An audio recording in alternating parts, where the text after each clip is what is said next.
नमस्कार आदाब, मैं शहरियार से स्वागत आप सभी का सियासत टीवी के हिंदी समाचार में। सबसे पहले देखते हैं हेडलाइंस। आईपीएल 2025 को किया गया सस्पेंड, भारत पाकिस्तान तनाव के बीच बीसीसीआई का बड़ा फैसला। जम्मू पहुंचे उमर अब्दुल्ला ने पाकिस्तानी गोलीबारी के शिकार लोगों से की मुलाकात, दिलाया भरोसा। ऑपरेशन सिंदूर पर संजय राउत का बड़ा बयान, कहा दुनिया हंस रही है, युद्ध को युद्ध की तरह लड़ने दो। भारत पाकिस्तान के बीच तनाव बढ़ने पर पुलिस ने चंडीगढ़ में हवाई चेतावनी सायरन बजाकर लोगों को किया सचेत। जम्मू कश्मीर में पाकिस्तान की गोलीबारी से दुकानें तबाह, लोगों का हुआ नुकसान। पाकिस्तान को लोन नहीं देगा आईएमएफ, भारत से तनाव के बीच बेल आउट पैकेज को लेकर आई बड़ी जानकारी। भारत पाकिस्तान में बड़ा संघर्ष तो अमेरिका बोला इससे हमारा कोई लेना देना नहीं। अब समाचार विस्तार से। भारत पाकिस्तान तनाव के बीच बीसीसीआई ने आईपीएल 2025 का आयोजन रद्द कर दिया है। अब आज से आईपीएल सीजन 18 का कोई भी मैच नहीं खेला जाएगा। बोर्ड ने केंद्र और सभी फ्रेंचाइजी और हितधारकों से सलाह के बाद ये फैसला लिया है कि आज से कोई भी मैच नहीं होगा। आईपीएल में लीग स्टेज के अभी 13 मैच बाकी हैं, इसमें दिल्ली और पंजाब के बीच रद्द हुआ मैच भी शामिल है। भारत और पाकिस्तान के बीच में जो तनाव चल रहा है उसके चलते कल का मैच जो है पंजाब और दिल्ली के बीच में यहाँ पे खेला जा रहा था, लेकिन उसको सुरक्षा कारणों से जो है वो उसको स्थगित करना पड़ा बीच में ही। लेकिन इसके लिए क्योंकि पहले ही संभावनाएं जताई जा रही थी कि कुछ ऐसा हो सकता है, उसके लिए Himachal Pradesh cricket association, Punjab Kings के फ्रेंचाइजी के जितने भी ऑपरेशन स्टाफ है वो पहले ही पूरी तरह से प्रशासन के संपर्क में थे और प्रशासन भी पूरी तरह से सजग था। पुलिस प्रशासन ने इसको लेकर के व्यापक तैयारियां की थी और फ्रेंचाइजी की तरफ से भी व्यापक तैयारियां थी कि इस तरह से अगर कोई स्थिति बनती है तो उससे किस तरह से निपटा जाना है। इसी के चलते जब मैच को स्थगित किया गया तो बिना किसी अप्रिय घटना के सब कुछ जो है वो स्मूथली उसको निपटाया गया है और किसी भी दर्शक को किसी तरह का भी कोई चोट या किसी तरह की उनको परेशानी वो इस सारे उसमें नहीं आई है। टीमें वापस भेज दी गई, टीम्स जो है वो वापस चली गई हैं क्योंकि टीम्स का फ्लाइट्स नहीं है, इसलिए उनको अपने अपने गंतव्य स्थान पे पहुंचना था, तो इसके लिए वो बाई रोड जो है वो यहाँ से निकल गए। जैसे कि अब क्योंकि टीम चली गई हैं तो अगले मैच को लेकर के, अगले जितने मैचेस होंगे आईपीएल को लेकर के क्या खबरें हैं? नहीं, आईपीएल को लेकर के अगला मैच जो यहाँ पे मुंबई और पंजाब के बीच में होना था उसको लेकर के तो पहले ही संशय की स्थिति बनी हुई थी क्योंकि सभी एयरपोर्ट यहाँ के बंद कर दिए गए थे, इसलिए मुंबई का यहाँ पे आना जो है वो संभव नहीं लग रहा था। तो इस सारी तैयारियों को लेकर के चलते अभी असमंजस की स्थिति थी और अभी सुनने में आया है कि बीसीसीआई की तरफ से, क्योंकि अभी उसकी अपुष्ट सूत्रों से यह समाचार है, इसकी पुष्टि अभी नहीं हुई है, तो मीडिया के जो स्रोत हैं उन्हीं के माध्यम से पता चला है कि अनिश्चित काल के लिए आईपीएल के अगले मैचेस को स्थगित किया गया है। आतंकियों के खिलाफ भारत के ऑपरेशन सिंदूर से पाकिस्तान बौखलाया और वहां की सेना जम्मू कश्मीर में सीमा पर गोलीबारी कर रही है। इसका भारतीय जवान भी मुंहतोड़ जवाब दे रहे हैं। पाकिस्तान की गोलीबारी में 16 लोगों की मौत हुई और 50 के करीब लोग घायल हैं। इस बीच मुख्यमंत्री उमर अब्दुल्ला जम्मू पहुंचे और घायलों से अस्पताल में मुलाकात की। सबसे बड़ी बात तो यही कि उनके तरफ से जो सिविलियंस को निशाना बनाने की कोशिश की गई, जिस तरह जम्मू शहर पे उन्होंने ड्रोन का हमला किया, मुझे नहीं लगता है कि 71 वॉर के बाद कभी इस तरह जम्मू शहर को निशाना बनाया गया हो। लेकिन हमारे डिफेंस फोर्सेस उनको ये क्रेडिट जाता है कि उन्होंने ये सारे ड्रोन जो हैं उनको नाकामयाब किए और उनमें से एक भी ड्रोन जो है निशाने पे नहीं पहुंच पाई। हालांकि उन्होंने जम्मू में कई सारे इलाके, यहाँ तक कि खबर ये आई है कि कश्मीर में भी अनंतनाग में जो एम्यूनिशन डिपो है उसको भी टारगेट करने की कोशिश की, लेकिन उसमें भी वो नाकामयाब रहे। मैंने पहले दिन बात करते हुए ये कहा था कि लेकिन अब ये हालात हमने नहीं बनाए। पहलगाम में हमारे लोगों के ऊपर हमला हुआ, बेगुनाह लोगों की कत्ल की गई, उसका हमें जवाब देना पड़ा। लेकिन ये जो अब लगातार इसको बढ़ाने का सिलसिला जो पाकिस्तान की तरफ से हो रहा है, इसमें ना पाकिस्तान को कोई फ़ायदा है ना उनकी कोई कामयाबी होगी। बेहतर यही होगा कि वो अपनी बंदूकें खामोश करें और यहाँ पे हालात जो हैं वो दोबारा साजगार हों। लेकिन लगता है कि पाकिस्तान एस्केलेशन करना चाहता है, क्योंकि उन्होंने कल रात को जो हुआ, पहले 9 बजे के आसपास, उसके बाद 4:30 बजे, जाहिर सी बात है कि वो अपने तरफ से तो एस्केलेशन की कोशिश कर रहे हैं। अब एस्केलेशन में सबसे ज़्यादा नुकसान उनको होगा। उनको थोड़ी सी अब अपने अकल से काम लेनी चाहिए और ये एस्केलेशन के बजाय उनको डी एस्केलेशन के तरफ जो है तवज्जो देनी चाहिए। सुप्रीम कोर्ट ने रोहिंग्या शरणार्थियों को लेकर जो टिप्पणी की वो उनकी मुसीबतों को बढ़ा सकता है। देश की सर्वोच्च अदालत ने कहा है कि अगर भारत में रह रहे रोहिंग्या शरणार्थी कानून के मुताबिक विदेशी पाए जाते हैं तो उनको डिपोर्ट किया जाना चाहिए, यानी अगर रोहिंग्या शरणार्थियों के पास भारत में रहने का सही दस्तावेज नहीं होता है तो फिर उनको देश से निकालना तय है। सुप्रीम कोर्ट के 3 जज justice Suryakant, justice Dipankar Datta, justice N Koteshwar Singh की 3 सदस्यीय पीठ ने सर्वोच्च अदालत के पुराने आदेश का हवाला दिया।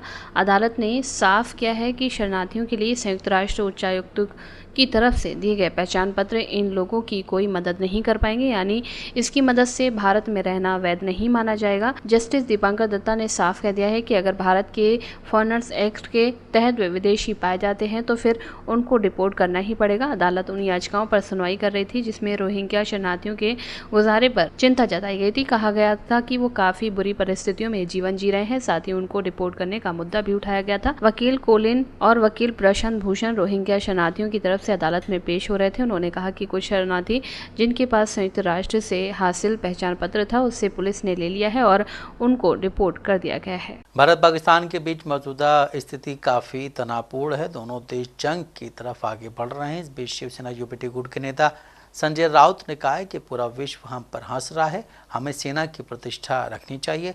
हम युद्ध का उत्सव मना रहे हैं, युद्ध को युद्ध की तरह लड़ने दो। ठीक है राउत साहब, कल जो सर्वदलीय बैठक हुई, आप भी अपनी पार्टी की तरफ से वहाँ मौजूद थे। आपने जिस तरह से मिलिट्री का सपोर्ट किया है, सरकार को भी समर्थन किया है इस पूरे युद्ध के माहौल में, तो देखिए युद्ध के माहौल में सरकार को समर्थन करना ही चाहिए। भारतीय सेना को पूरी तरह से समर्थन देना चाहिए, क्योंकि जंग के मैदान पर हम नहीं है, या सरकार प्रधानमंत्री नहीं है, हमारी सेना है, हमारी नेवी है, एयरफोर्स है, आर्मी है, तो उनको तो समर्थन देना ही चाहिए। लोग शहीद हो रहे हैं, दिनेश यादव शहीद हो गया, तो उनके लिए तो पूरा देश समर्थन में खड़ा रहना चाहिए। यह हमारी जिम्मेदारी है, यही हमारा राष्ट्रीय कर्तव्य है। कांग्रेस सांसद मनोज तिवारी ने कहा है कि हमने साफ कर दिया है कि कांग्रेस का समर्थन हमारे सशस्त्र बलों के साथ है। आतंकवाद के खिलाफ लड़ाई के लिए सरकार जो भी कदम उठाएगी हम उसका समर्थन करेंगे। ऐसे कई देश हैं जो आतंकवाद के कारण पीड़ित हैं, हमें उनका समर्थन मिलेगा। मैं एक बात बहुत स्पष्ट कर दूं, कई बार वर्किंग कमेटी के माध्यम से, सर्वदलीय बैठक में और बाहर भी हम लोगों ने स्पष्ट कर दिया है कि कांग्रेस का पूरा विश्वास देश की सेना जो सक्षम है, सुदृढ़ है, हर परिस्थितियों का मुकाबला करने में विश्व विजयी सेना है। हमारा पूरा भरोसा, पूरा समर्थन भारत की सेना के साथ है। आतंकवाद से लड़ने के लिए जो कदम सरकार उठाएगी हम उसमें उसका साथ देंगे। तो ये जो पाकिस्तान की समस्या है, जो पाकिस्तान की तरफ से हमले हो रहे हैं, हमें अपनी सेना पर भरोसा है और हम सेना के साथ खड़े हैं। देश की संप्रभुता और सुरक्षा भारतीय सेना के हाथ में सुरक्षित है। सर, आतंकवाद के खिलाफ एक मुहिम चलाना, उस पर कई देश समर्थन कर रहे हैं, कैसे देखते हैं? मेरा सिर्फ इतना कहना है कि हमारा पूरा समर्थन पार्टी की तरफ से, भारत की सेना से है। भारत सरकार आतंकवाद के खिलाफ जहां लड़ेगी हमारा समर्थन होगा, और देश में बहुत, दुनिया में ऐसे देश हैं जो आतंकवाद के खिलाफ हैं और आतंकवाद से पीड़ित हैं, उनका समर्थन अवश्य मिलेगा। भारत की ये विदेश नीति भारत की ये नीति पिछले पंडित नेहरू के टाइम से स्थापित है और वो नीति अपनी जगह पे कायम है। मैं स्पष्ट कर दूं, बहुत साफ, आतंकवाद के खिलाफ लड़ने के लिए हमारा भारतीय सेना और सरकार को पूरा समर्थन। जैसे ही भारत पाकिस्तान तनाव बढ़ता है, पूरे चंडीगढ़ में हवाई चेतावनी सायरन बजने लगते हैं, जिससे स्थानीय अधिकारियों को तत्काल प्रतिक्रिया मिलती है। संघर्ष की बढ़ती आशंकाओं के बीच पुलिस नागरिकों को सचेत करती, उन्हें सुरक्षा के लिए निर्देश करती नजर आ रही है। माहौल तनावपूर्ण बना हुआ है क्योंकि निवासी अचानक अलार्म और सीमा पर चल रहे घटनाक्रम पर प्रतिक्रिया दे रहे हैं। ये सभी ध्यान दें, जैसे ही चंडीगढ़ में जिस भी टाइम सायरन की आवाज आती है, तुरंत रोड और पार्क को छोड़ के अपने घरों के अंदर चले जाएं। कोई रोड और पार्क पे न मिले, नियर बाई अगर आपका मकान नहीं है तो नियर बाई बिल्डिंग में चले जाएं, कोई दिक्कत नहीं है। रोड और पार्क के अंदर कोई नहीं मिलेगा। जैसे ही सायरन की आवाज सुनाई देती है, अपने घरों के अंदर चले जाएं।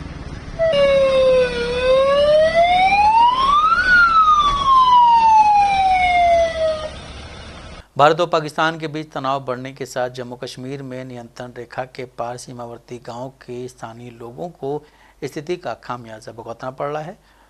उरी जिले में स्थानीय लोग संकट में हैं क्योंकि उनकी आजीविका को नुकसान हुआ है। नियंत्रण रेखा के पार पाकिस्तान की गोलीबारी में सीमावर्ती गांवों की कई दुकानों को निशाना बनाया गया है। रात को हम दुकान बंद करके गए, शेलिंग शुरू होगी, उसके बाद कोई पता नहीं है क्या हुआ। हमें सुबह पता चला हमारी दुकानें खत्म हो चुकी हैं। कितनी दुकानें थी यहाँ पे? एक स्टोर था मेरा, एक डिपार्टमेंटल शॉप थी जिसमें वेस्ट वगैरह भी थी, बाकी कोल्ड ड्रिंक वगैरह ये वो सब पूरा डैमेज हुआ है। सर आप देख सकते हैं, यहाँ कुछ भी नहीं निकला हुआ है। आपको लगता है ये बुरा हुआ है? बुरा कहते हो सर, बहुत बुरा हुआ है, ये बहुत बुरा हुआ है। ऐसा नहीं होना चाहिए, सिविल पे टारगेट करना। टारगेट किलिंग ही है ये, मानो आप। सिविलों के साथ नाइंसाफी हो रही है। तो कितना नुकसान हुआ आपका लगता है? सर ये एक हिसाब से देखा जाए तो इस मार्केट की हमारी एक ही दुकान थी जिसमें ये मिनाटी के लोग रहते हैं। यहाँ पे हमारे हिंदू भाई हैं यहाँ पे, उनके साथ हमारा अच्छा उठना बैठना था, तो उसी वजह से हमने ये दुकान खोली थी। 8-10 लाख रुपए की असेसमेंट हो सकती है। तो अभी कुछ भी नहीं बचा दुकान? सर वो आप देख सकते हैं, यहाँ कुछ भी नहीं बचा है। मैं ये सोच रहा हूँ, मेरे डिफ्रीजर में वही देखने आया था कि उनका क्या हाल है, वो भी मुझे समझ नहीं आती है, उड़ गए कहाँ गए। तो रात को आप यहाँ नहीं आ पाए? नहीं, रात को आने की कोई बात ही नहीं थी सर। पीडीपी प्रमुख महबूबा मुफ्ती ने कहा है कि मेरी दोनों देशों से गुजारिश है कि इन हमलों को बंद कर दीजिए। जम्मू कश्मीर के लोग कब तक इस मुसीबत को झेलेंगे? दोनों ने हिसाब बराबर कर लिया तो फिर हमारे बच्चों को क्यों मारा जा रहा है? बीच में जम्मू कश्मीर के मासूम लोग मारे जा रहे हैं। हमारी सीमावर्ती इलाकों में बहुत दहशत है। मेरी गुजारिश है कि इस सिलसिले को बंद किया जाए, ये इंसानियत के खिलाफ है। और इसी तरह पाकिस्तान के अंदरूनी हालात भी अच्छे नहीं है, वो हम सब जानते हैं। तो ऐसे में दोनों मुल्कों का कोशिश ये होनी चाहिए कि हम आपस में जो है पॉलिटिकल इंटरवेंशन होना चाहिए। मिलिट्री इंटरवेंशन से कुछ हासिल नहीं होगा। हम देख रहे हैं पुलवामा के बाद भी एक इसी तरह से बालाकोट हो गया, तो उसके बाद क्या हुआ? आज पहलगाम हुआ, तो इसके बाद ये जो हो गया आर पार जो इस वक्त हो रहा है, मुझे लगता है कि मेरी आई अर्ज दोनों तरफ से की जो लीडरशिप है कि उनको मेरी ये गुजारिश है कि ये जो अटैक्स हैं इनको खुदा के लिए बंद कर लीजिए। हमारे बच्चे मतलब कि जिनके खेलने के दिन है, मैंने खुद देखा उस बच्चे की जो फोटो पहले थी, वो खेल रहा था उसी टी शर्ट में, उसके बाद जब उसकी मैयत को लेके जा रहे थे जो पुंछ का है, तो उसके सर का ये हिस्सा बिल्कुल अलग था। तो यही हाल उधर है, उस साइड में भी है। तो मैं समझती हूँ कि आखिरकार जम्मू कश्मीर के लोग, हमारे खासकर जो बॉर्डर के लोग, कब तक इस मुसीबत को झेलेंगे? ये कब तक चलेगा? कब तक हमारी माओं की गोदे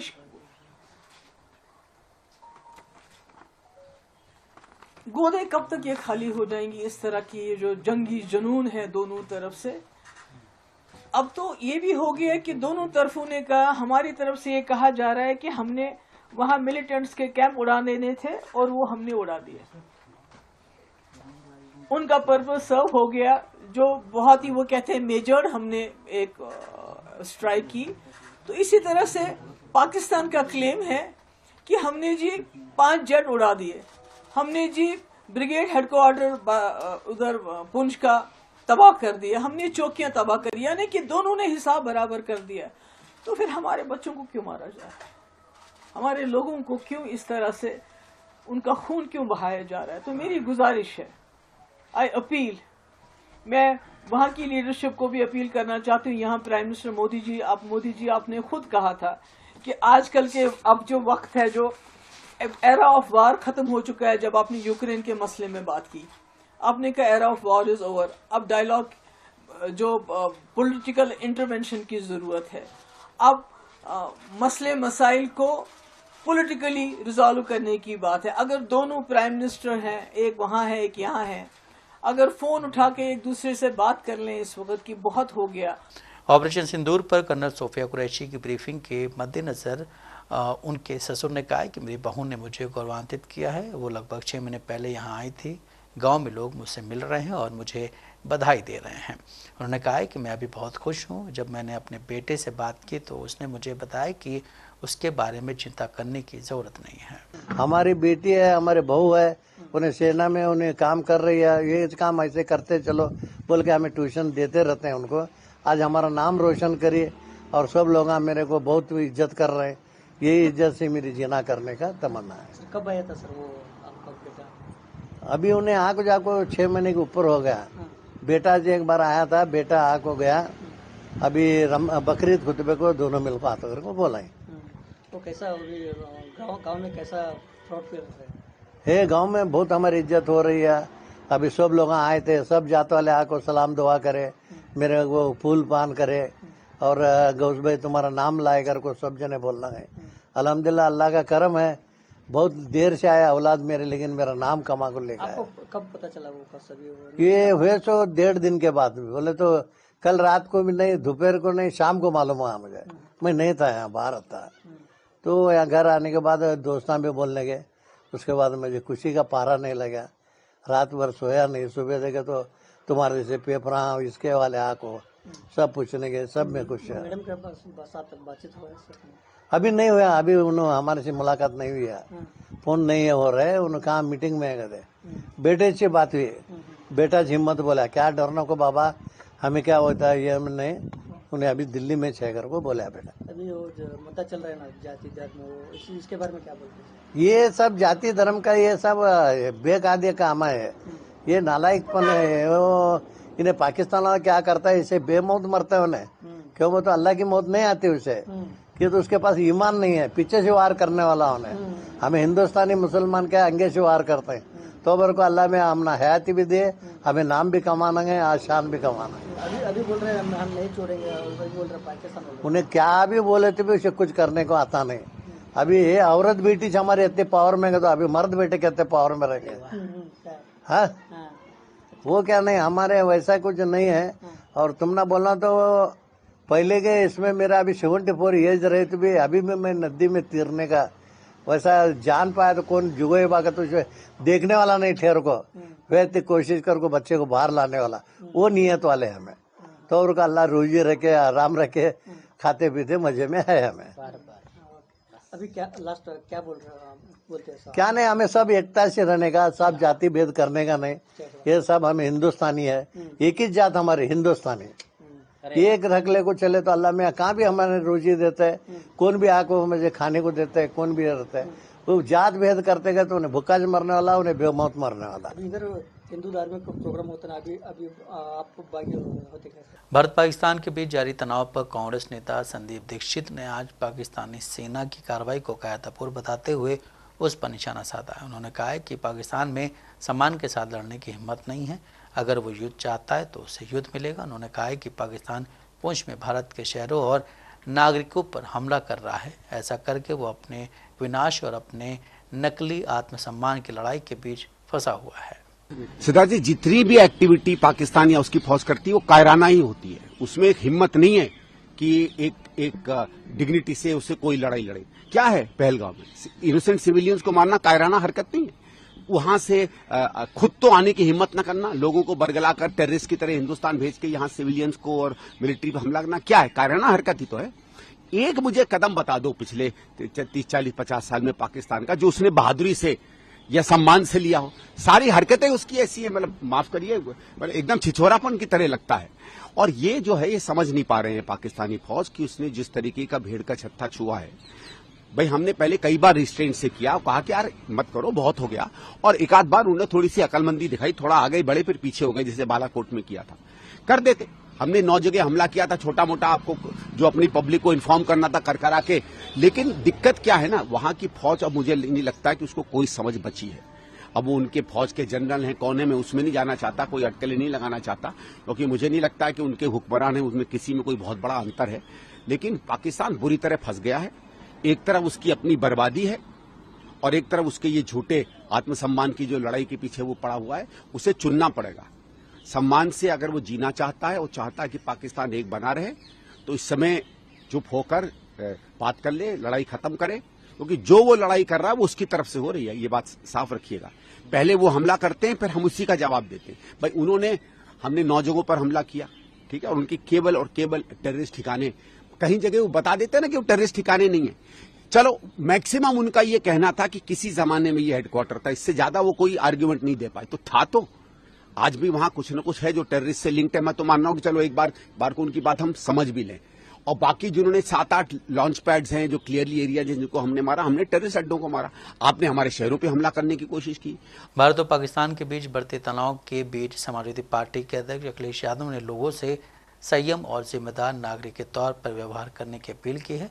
उन्होंने लोगों से अपील की है कि वो ऑनलाइन प्रसारित होने वाली गलत सूचनाओं या ऐसी खबरें जिसकी पुष्टि नहीं की गई हो, उन खबरों पर ध्यान न दें। उन्होंने गुरुवार रात सोशल मीडिया एक्स पर कहा कि हमें अपने देश की बहादुर सेना पर गर्व है, हम सब देश के साथ हैं।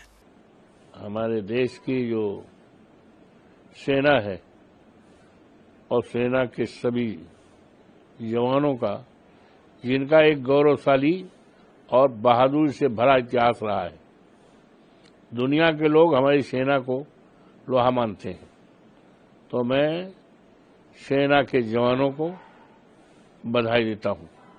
और इस अवसर पर हमारे देश की मान्यता रही है, जब भी देश में कभी कोई इस तरह का हमला या संकट हुआ है, सभी सम्मानित देशवासियों ने एक राय, एक मन बनाकर, एक झंडे के नीचे खड़े होकर के उसका मुकाबला करने का एक इतिहास बनाया है।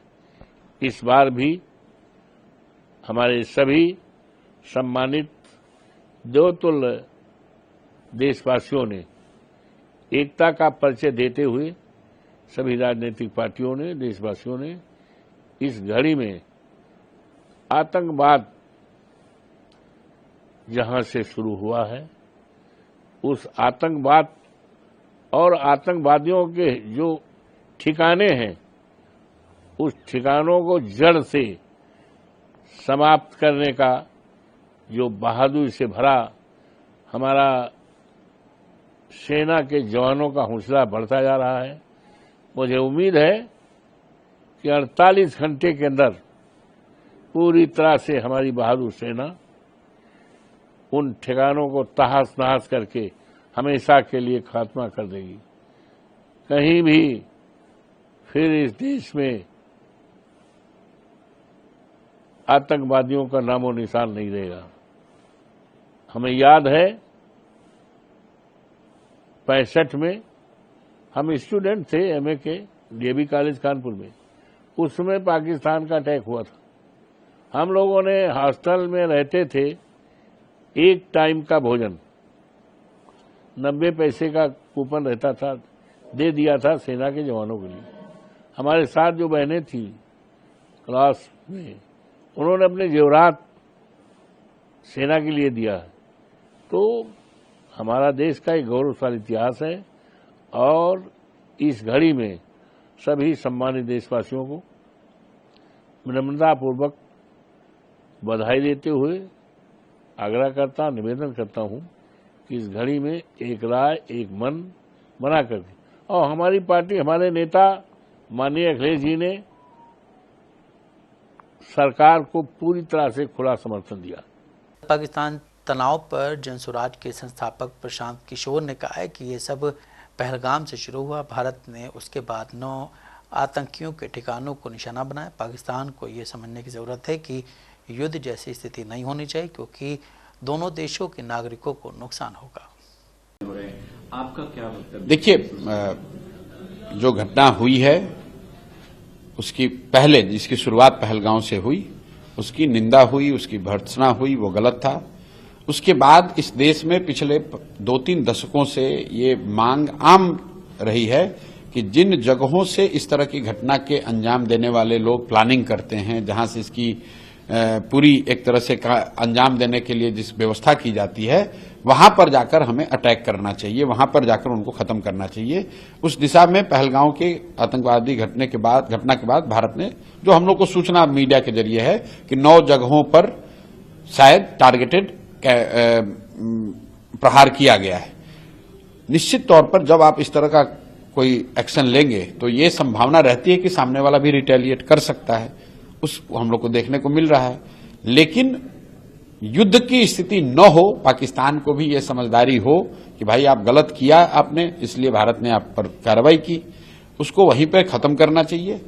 अगर युद्ध की स्थिति बनती है तो हो ही रहा है सर। अभी युद्ध तो नहीं हो रहा है, लेकिन युद्ध जैसी स्थिति है, युद्ध की स्थिति बनती है तो उससे समाज का, दोनों देश का, सामान्य नागरिकों का नुकसान है, उसको अवॉइड करना चाहिए। लेकिन इसका जो दोष है वो भारत पर नहीं, पाकिस्तान पर है। भाई आप अपने यहां आतंकी संगठनों को प्रश्रय दोगे, वहां कैंप चलवाओगे, वहां से भारत के खिलाफ षड्यंत्र करोगे तो निश्चित तौर पर आप पर आज नहीं तो कल कार्रवाई होगी। और जब कार्रवाई हुई है तो बजाय इसके कि आप अपनी गलती माने और अब आगे न दोहराने का संकल्प लें या प्रयास करें, अब आप अगर रिटेलिएट करेंगे तो। भारत और पाकिस्तान के बीच तनाव के बीच गुरुवार रात राजस्थान में सीमावर्ती जिलों में पाकिस्तानी सेना ने हमला किया। इन हमलों को भारतीय सेना ने विफल कर दिया। इस पूरे घटनाक्रम को लेकर कांग्रेस नेताओं की प्रतिक्रिया सामने आने लगी है। पूर्व मुख्यमंत्री अशोक गहलोत ने कहा है कि भारतीय सेना हर तरह की परिस्थिति से निपटने के लिए तैयार है। देखिए, 1000 किलोमीटर से लंबी सीमा है और मैं समझता हूं जैसलमेर के अंदर जिस प्रकार से पाक के नापाक इरादे उन्होंने जाहिर किए, हमारे यहाँ पे ड्रोन से हमला करने की कोशिश की, लेकिन मैं समझता हूँ हमारी एंटी मिसाइल जो इतनी एडवांस तकनीकी के वेपन हैं कि जिन्होंने मिसाइल को, उनके जो ड्रोन हैं उनको हवा में ही ख़त्म कर दिया और कोई नुकसान नहीं होने दिया। तो हमारी सेना बड़ी मजबूती के साथ ये जंग के अंदर कूद चुकी है, पूरा देश उनके साथ है। मैं भी कहना चाहूँगा सब लोगों को कि हम जो भी सहयोग कर सकते हैं सेना के लिए, सैनिकों के सम्मान के लिए, उनके लिए हमें करना चाहिए। और मैं ये भी कहना चाहूँगा, लगातार मैं भी संपर्क में हूँ, काफ़ी कार्यकर्ताओं से, अधिकारियों से बात हो रही है मेरी भी, तो एक पूरा जो है माहौल इस प्रकार का बन चुका है। लेकिन जो जज्बा है, जो जुनून है, जो जोश है सेना के अंदर, जनता के अंदर, उससे ये तय है कि आतंकियों के लिए हमारे यहाँ पे कोई राहत नहीं है। आतंकियों का यही इलाज होना चाहिए और जो आतंकियों को पनाह देते हैं उनका भी यही इलाज होना चाहिए। इंटरनेशनल मॉनिटरिंग फंड पाकिस्तान को दिए जा रहे पैकेज की समीक्षा करेगा। ये package climate resilience loan program के तहत लिया गया है।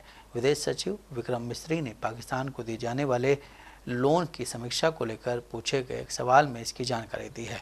उन्होंने उत्तर में कहा है कि भारत शुक्रवार को वाशिंगटन में अंतर्राष्ट्रीय मुद्रा कोष की बोर्ड बैठक में अपना पक्ष रखेगा।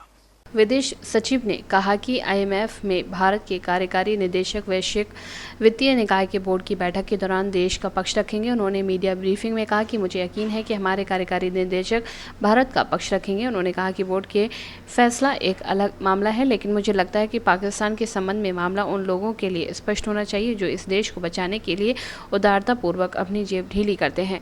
विदेश सचिव मिस्री ने कहा कि आईएमएफ की ओर से पाकिस्तान के लिए स्वीकृत 24 बेल आउट पैकेजों मुद्दों पर कई को लेकर परिणाम साझा नहीं किया गया है। के.वी. सुब्रमण्यम को IMF के कार्यकारी निदेशक पद से हटाए जाने के बाद विश्व बैंक के कार्यकारी निदेशक परमेश्वरन अय्यर वर्तमान में ये जिम्मेदारी संभाल रहे हैं। पिछले 10 साल में पाकिस्तान को IMF से कई बेल आउट पैकेज मिले हैं। उदाहरण के लिए फंड ने सितंबर 2024 में $7 बिलियन के ऋण को मंजूरी दी थी, जिसे इस साल में वितरित किया जाना था। इस $7 बिलियन से $1 बिलियन पहले ही वितरित किए जा चुके हैं।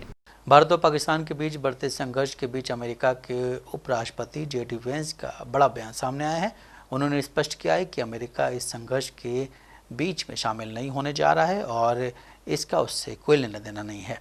ये बयान ऐसे समय पर आया जब पाकिस्तान की ओर से भारतीय शहरों पर लगातार ड्रोन हमले किए जा रहे हैं और भारत उनकी कड़ी प्रतिक्रिया दे रहा है। एक इंटरव्यू में अमेरिकी उपराष्ट्रपति ने कहा कि हम जो कर सकते हैं वो ये है कि इन लोगों को थोड़ा शांत होने के लिए प्रोत्साहित करने का प्रयास करेंगे, लेकिन हम युद्ध के बीच में शामिल नहीं होने जा रहे हैं। मूल रूप से हमारा कोई काम नहीं है और इसका अमेरिका की इसे नियंत्रित करने की क्षमता से कोई लेना देना नहीं है।